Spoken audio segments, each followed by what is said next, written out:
Assalamualaikum warahmatullahi wabarakatuh. Perkenalkan, nama saya Tiara Esaro dari jurusan akuntansi kelas B. Pada kesempatan kali ini saya akan memaparkan materi tentang obligasi. Sebelum kita masuk pada inti materi, teman-teman ada yang tahu tidak apa yang paling menarik dalam melakukan perhitungan obligasi? Nah, yang paling menarik salah satunya yaitu mampu memperhitungkan berapa nilai finansial yang akan diperoleh nantinya, serta juga berapa nilai kewajiban bunga yang harus dibayar kepada pemegang obligasi. Baiklah, sekarang kita akan masuk ke materi inti. Yang pertama ada definisi obligasi. Obligasi merupakan suatu surat berharga yang dijual kepada publik, di mana di sana dicantumkan berbagai ketentuan yang menjelaskan berbagai hal seperti nilai nominal, tingkat suku bunga, jangka waktu, nama penerbit, dan beberapa ketentuan lainnya yang terjelaskan dalam undang-undang yang disahkan oleh lembaga yang terkait. Menurut Frank J. Faboggi, secara umum harga sebuah obligasi dapat ditulis sebagai berikut. P sama dengan C per 1 tambah R tambah C per 1 tambah R pangkat 2 tambah C per 1 tambah R pangkat 3 dan seterusnya. Atau kita bisa menggunakan P sama dengan sigma F C per 1 tambah R pangkat 1 tambah M per 1 tambah R pangkat M, di mana P adalah harga, N adalah periode dari nomor, C adalah kupon pembayaran setengah tahunan, R adalah periode suku bunga, M adalah nilai jatuh tempo, dan T adalah periode waktu ketika pembayaran diterima.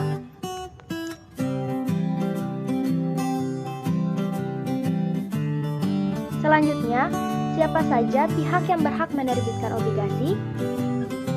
Obligasi diterbitkan oleh pihak-pihak yang memiliki legalitas dari segi hukum. Karena ini menyangkut dengan pertanggungjawaban di kemudian hari, seperti persoalan ketidakmampuan menyelesaikannya atau sebagainya. Nah, ada beberapa pihak yang menerbitkan obligasi, yaitu ada perusahaan, pemerintah, pemerintah negara bagian, pemerintah asing, dan perusahaan asing.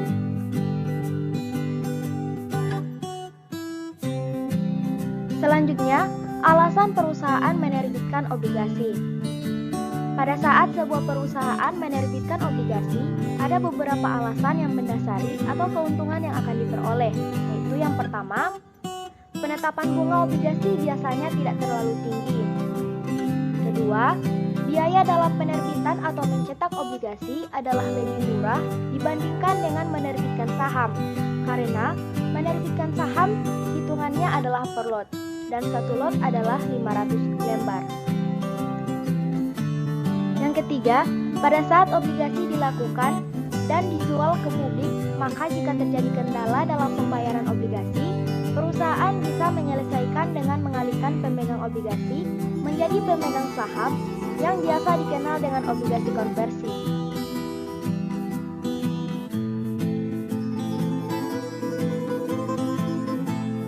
Apa alasan membeli obligasi? Pada saat seseorang ingin membeli obligasi, ada beberapa alasan yang mendasari. Yang pertama, memiliki obligasi jauh dari risiko karena tingkat suku bunganya tetap. Yang kedua, obligasi diterbitkan oleh institusi yang memiliki badan hukum yang jelas dan dapat dipertanggungjawabkan, serta memiliki mekanisme penyelesaian pada saat bermasalah. Yang ketiga, seorang investor yang membeli obligasi dapat mempertahankan obligasi yang dimilikinya hingga jatuh tempo tiba, dan selanjutnya mengambil atau memperoleh pendapatan tersebut untuk diinvestasikan kembali. Yang keempat, jika pemegang obligasi merasa terdesak oleh kewajiban untuk membayar utang karena faktor tagihan dari pihak lain, maka ia dapat meminjamkan obligasinya tersebut sebagai jaminan hingga uang tersebut dilunaskan. Dan yang terakhir yaitu kemampuan sebuah institusi dalam membeli berbagai jenis obligasi yang berasal dari berbagai perusahaan, negara, dan pemerintah negara bagian akan memberi pengaruh kepada penilaian publik terhadap kapasitas finansial perubahan yang dianggap kuat, atau dengan kata lain, perusahaan akan naik.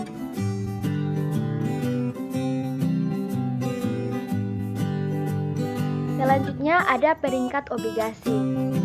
Obligasi yang dijual ke publik dalam perspektif para pembeli melihatnya berdasarkan peringkat. Peringkat tersebut menggambarkan pada kredibel dan prospek layaknya obligasi tersebut dibeli untuk dijadikan sebagai salah satu current aset perusahaan. Beberapa lembaga pemeringkat yang ada di dunia misalnya seperti Moody's Investor Service, Duff & Phelps, dan lain sebagainya. Sedangkan lembaga pemeringkat Indonesia seperti PT Pemeringkat Efek Indonesia atau Pevindo dan PT Kasino. Selanjutnya, teman-teman bisa melihat tabel peringkat obligasi beserta artinya. Di sini salah satunya yaitu dari Moody's. Yang harus diingat bahwa lembaga peringkat memberikan dan membuat peringkat berdasarkan data-data dan informasi masa lalu. Yang karena itu, belum tentu kondisi sama juga terjadi seperti itu di masa yang akan datang. Dan ini sebagaimana ditegaskan oleh Diana Laura Dermawan bahwa peringkat masing-masing obligasi dari lembaga pemeringkat pada kenyataannya tidak dapat menjamin dengan pasti tingkat pengembalian terhadap para investor. Selanjutnya ada commercial paper. Obligasi termasuk dalam kategori commercial paper. Commercial paper memiliki beberapa ketentuan, yaitu tercantumnya nilai nominal, adanya waktu kapan harus dibayar, dan menjelaskan nama penerbit. Nilai uang yang tercantum pada commercial paper ini jauh melebihi nilai uang jenis instrumen pasar uang lainnya, kecuali treasury bills. Dan sebagian besar diterbitkan oleh lembaga keuangan seperti perusahaan holding bank dan perusahaan-perusahaan yang terlibat dalam penjualan keuangan pribadi, asuransi, serta leasing. Bila kita memposisikan obligasi masuk dalam kategori commercial paper, maka artinya obligasi tersebut diterbitkan dengan alasan-alasan yang jelas dan kuat. Menurut Kamarudin Ahmad, ada 6 bentuk risiko kepemilikan surat berharga, yaitu yang pertama, risiko keuangan, di mana fluktuasi dari harga maupun pendapatan dan kemungkinan risiko kegagalan. Yang kedua, risiko tingkat bunga. Perubahan pendapatan nilai surat berharga disebabkan pengaruh tingkat bunga umum. Yang ketiga, risiko daya beli, di mana tingkat inflasi yang menyebabkan modal awal dan keuntungan menurun. Kemudian yang keempat ada likuiditas dan risiko pasar, di mana luas dan sempitnya pasar akan mempengaruhi harga suatu surat berharga pada saat akan dijual atau mudah tidaknya pencairan surat-surat berharga tersebut. Yang kelima, risiko pengenaan pajak baik terhadap dividen maupun atas keuntungan modal. Dan yang terakhir yaitu risiko biaya, di mana semakin tinggi keuntungan, maka semakin tinggi tingkat biaya atau risiko. Selanjutnya jenis-jenis obligasi. Jika melihat dari segi penerbitan, maka jenis obligasi tersebut ada 4 bagian. Yang pertama, treasury bond. Treasury bond adalah obligasi yang diterbitkan oleh pemerintah, seperti Departemen Keuangan atau Bank Sentral suatu negara. Adapun risikonya adalah kecil karena ditanggung langsung oleh negara. Yang kedua ada corporate bond. Corporate bond adalah obligasi yang diterbitkan oleh perusahaan. Obligasi jenis ini mengandung berbagai macam permasalahan seperti risiko yang harus ditanggung oleh pihak pemegang obligasi jika ternyata perusahaan tersebut mengalami risiko gagal bayar dengan sebab-sebab tertentu. Kemudian yang ketiga ada municipal bond. Municipal bond adalah obligasi yang diterbitkan oleh pemerintah negara bagian, dan biasanya pemegang obligasi ini dibebaskan dari pajak. Adapun risikonya adalah sama-sama memiliki risiko, namun lebih rendah dari risiko pemegang obligasi perusahaan. Yang terakhir ada foreign bond. Foreign bond adalah obligasi yang diterbitkan oleh negara asing, dan salah satu risikonya adalah risiko dalam bentuk foreign currency atau mata uang asing. Risiko lainnya adalah jika terjadi pada risiko gagal bayar. Suku bunga dan jangka waktu obligasi, di mana kedua hal tersebut memiliki keterkaitan dalam memberikan ketetapan. Untuk ini ada 2 bentuk keputusan yang biasa berlaku atau diterapkan oleh pemerintah dan perusahaan, yaitu obligasi dengan jangka waktu pendek atau short time memiliki suku bunga yang lebih rendah daripada obligasi yang jangka panjang. Untuk lebih jelasnya, silakan teman-teman perhatikan baik-baik contoh soal berikut ini. Pada tanggal 26 Februari 2019, misalnya pemerintah menerbitkan obligasi dengan tenor 5 dan 10 tahun. Untuk tenor 5 tahun, telah diserap pasar senilai 1 miliar dengan yield atau bunga sebesar 10,5%. Sedangkan untuk tenor 10 tahun, telah diserap pasar sebesar 2 miliar dengan yield lebih tinggi, yaitu 11,75%. Berdasarkan contoh tadi, terdapat perbedaan antara suku bunga obligasi tenor 5 tahun dan 10 tahun. Nah, alasannya apa? Yang pertama, obligasi adalah surat utang. Dalam konsep utang, semakin lama jangka waktunya, maka semakin tinggi suku bunga yang biasanya ditetapkan. Yang kedua, konsep timeline atau garis waktu yang terus bergerak ke depan, yaitu melihat pada penggunaan uang semakin cepat digunakan, maka semakin baik karena semakin cepat diturnoverkan. Yang ketiga, konsep inflasi, bahwa inflasi itu sifatnya struktural dan terus naik dari waktu ke waktu. Sementara inflasi adalah menurunnya nilai uang dan naiknya harga barang. Maka artinya nilai mata uang semakin lama semakin menjadi penurunan.